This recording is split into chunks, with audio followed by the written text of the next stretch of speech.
तो दलबीर सिंह आप देख रही हैं यूट्यूब चैनल क्वेस्ट इंडिया। दोस्तों, जैसा आपको पता है कि हरियाणा स्टाफ सिलेक्शन कमीशन की तरफ से हरियाणा टीजीटी की वैकेंसी आ गई है और ये वैकेंसी आई है 27/9/2022 को, यानी सितंबर के महीने में। और इसकी लास्ट डेट बताई गई है 26 अक्टूबर 2022, यानी कि एक महीने का टाइम है, परंतु ऑनलाइन एप्लीकेशन आपकी खुलेंगी 5 अक्टूबर को।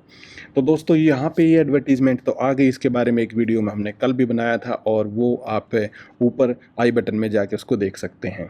यहाँ पे आज जो हम डिस्कस करेंगे वो पॉइंट डिस्कस करेंगे कि इसके अंदर कुछ लूप होल छोड़ दिए हैं और बहुत सारे कैंडिडेट हैं जो बार बार मैसेज कर रहे हैं कि सर ये लूप होल कैसे है और क्या भविष्य में जाके इसके ऊपर कोर्ट केस होगा। देखिए, कैंडिडेट्स कोर्ट में तो जाते हैं, हर भर्ती के ऊपर कोर्ट केस होते हैं। मैंने यहाँ पे 6 पॉइंट ऐसे देखे हैं जो बड़े कंट्रोवर्शियल से दिखते हैं और वो लूप होल भी कह सकते हैं, और आने वाले समय में हो सकता है कैंडिडेट इन पॉइंट्स को उठा के कोर्ट में जाएं। तो वो 6 पॉइंट कौन से हैं दोस्तों, आइए इसको पूरा देख लेते हैं। और पूरा देखने के लिए आप बने रहिए हमारे साथ।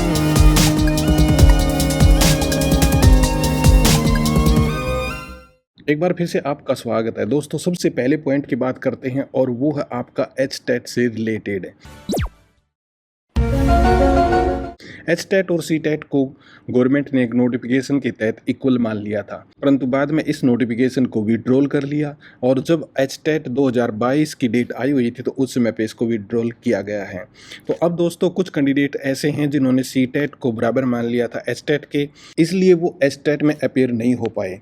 तो कोर्ट के सामने जा सकते हैं और ये पूछ सकते हैं कि सर हमें एक भी मौका नहीं दिया हरियाणा गवर्नमेंट ने कि हम एचटेट क्लियर कर पाते। हमने तो ये मान लिया था कि सीटेट हमारा एचटेट के इक्वल है और हमें एचटेट करने की कोई ज़रूरत नहीं है।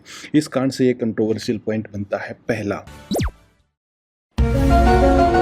दूसरा पॉइंट दोस्तों, वो श्वेता ढुल ने भी उठाया था कि एचटेट की वैलिडिटी अभी भी 7 साल है। और ये आपको भी पता होगा कि हरियाणा के अंदर एचटेट की वैलिडिटी 7 साल है, जबकि सेंटर के नोटिफिकेशन में कहा था कि टेट की वैलिडिटी अब लाइफ टाइम हो गई है। और आपको पता होगा कि जो नेट है, नेट की वैलिडिटी भी लाइफ टाइम होती है। और सी टेट की वैलिडिटी या फिर कोई भी अदर यदि दूसरी आप स्टेट की बात करें, जैसे यूपी का भी नोटिफिकेशन पीछे आया था, वहाँ पे यूपी के अंदर जो टेट है उसे लाइफ टाइम वैलिडिटी दे दी गई है, परंतु हरियाणा के अंदर अभी भी 7 साल है। और इससे लेकर भी काफ़ी लोग कंफ्यूज हैं और जिनकी वैलिडिटी एक्सपायर होने को है वो कोर्ट के अंदर जा सकते हैं। इसी के साथ में दोस्तों हम चलते हैं पेज नंबर 6 के ऊपर। ऑलरेडी भी एक कोर्ट केस चला हुआ सुप्रीम कोर्ट में, और वो सुप्रीम कोर्ट में केस है ईडब्ल्यूएस से रिलेटेड। ईडब्ल्यूएस की फुल फॉर्म है economic weaker section. Economic weaker section से रिलेटेड सुप्रीम कोर्ट में ऑलरेडी एक फाइल है, और यदि ईडब्ल्यूएस केस के बारे में सुप्रीम कोर्ट का कोई गलत डिसीजन आ जाता है तो उसके बाद में सारे के सारे कैंडिडेट जो ईडब्ल्यूएस के तहत अप्लाई करेंगे वो पूरी तरीके से प्रभावित होंगे। और इससे आप ये भी समझ सकते हैं कि जिस प्रकार से हरियाणा के अंदर जाट कम्युनिटी को और सेंटर के अंदर उन्हें ओबीसी कैटेगरी के अंदर शामिल कर लिया था, बैकवर्ड क्लास के अंदर शामिल कर लिया था, बाद में सुप्रीम कोर्ट के डिसीजन के बाद उनकी अपॉइंटमेंट पे बहुत बुरा असर पड़ा था।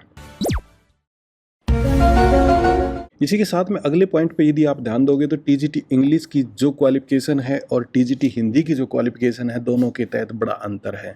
पहला अंतर क्या है, इंग्लिश के तहत कंपलसरी सब्जेक्ट यदि आपके पास है तो भी आप अप्लाई कर सकते हैं, इलेक्टिव है तो भी आप अप्लाई कर सकते हैं, कोर और ऑनर्स को आप अप्लाई कर सकते हैं। जबकि हिंदी में ऐसा नहीं किया गया है। हिंदी के अंदर सिर्फ आप इलेक्टिव सब्जेक्ट हो तभी आप अप्लाई कर पाएंगे, कंपलसरी वालों को छूट नहीं मिली है। इसी से रिलेटेड एक चीज़ और बता दूँ आपको, टीजीटी इंग्लिश से रिलेटेड हाई कोर्ट के अंदर पहले ही एक केस पेंडिंग है। पहले वाली भर्ती कंप्लीट नहीं हुई है और उसके बाद में एक दूसरा केस और तैयार हो जाएगा, क्योंकि सब्जेक्ट तो दोनों इक्वल ही हैं। दोस्तों, सब्जेक्ट दोनों इक्वल हैं। इसी प्रकार से कोर सब्जेक्ट इंग्लिश है, इसी प्रकार से कोर सब्जेक्ट हिंदी है, और दोनों यदि इक्वल हैं और दोनों के अंदर यदि प्रॉब्लम आएगी, दोनों की यदि क्वालिफिकेशन अलग होगी, तो निश्चित तौर से लोग इसको कंट्रोवर्शियल तो मानेंगे, इस मुद्दे को उठाएंगे और फिर वो आगे कहीं भी जा सकते हैं। तो इंग्लिश कंपलसरी सब्जेक्ट और हिंदी इलेक्टिव सब्जेक्ट, दोनों की यहाँ पे एक दिक्कत और है। इसी के साथ में दोस्तों एक चीज़ और बता दूँ, यहाँ पे एक मेंशन किया गया है diploma in elementary education. TGT की जितनी वैकेंसी हैं सब के अंदर डिप्लोमा मांगा गया है, यानी कि यदि आपने जेबीटी कर रखी है तो भी आप यहाँ पे अप्लाई कर सकते हैं। तो अब बीएड की ज़रूरत नहीं है, यदि आपने जेबीटी भी कर रखी है तो भी आपका काम चल जाएगा। और ये भी कुछ लोग इसको कंट्रोवर्शियल मान सकते हैं।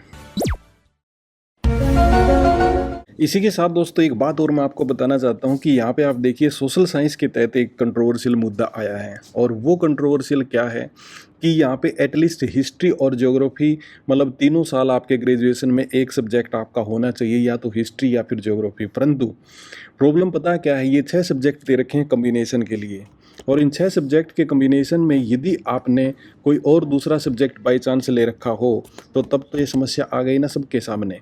तो वो कैंडिडेट यहाँ पे मुद्दा उठाएंगे कि ये पहले से क्लियर नहीं था और हमने हिस्ट्री और ज्योग्राफी से कोई भी सब्जेक्ट ग्रेजुएशन में नहीं लिया, क्या हम सोशल साइंस में अप्लाई ही नहीं कर पाएंगे। तो ये एक और मुद्दा उठेगा, और ये कैंडिडेट फिर वही बात है कि कंट्रोवर्सीज़ को बनाएंगे और फिर हो सकता है कोर्ट में चले जाएं। तो ये कुछ 6 पॉइंट हैं जो मैं आपको बताना चाहता था कि इस टीजीटी वैकेंसी के तहत ये कमियां या लूप होल हैं, और बाद में चल के कोर्ट के अंदर ये मुद्दा उठेगा और ये भर्ती भी लटक सकती है।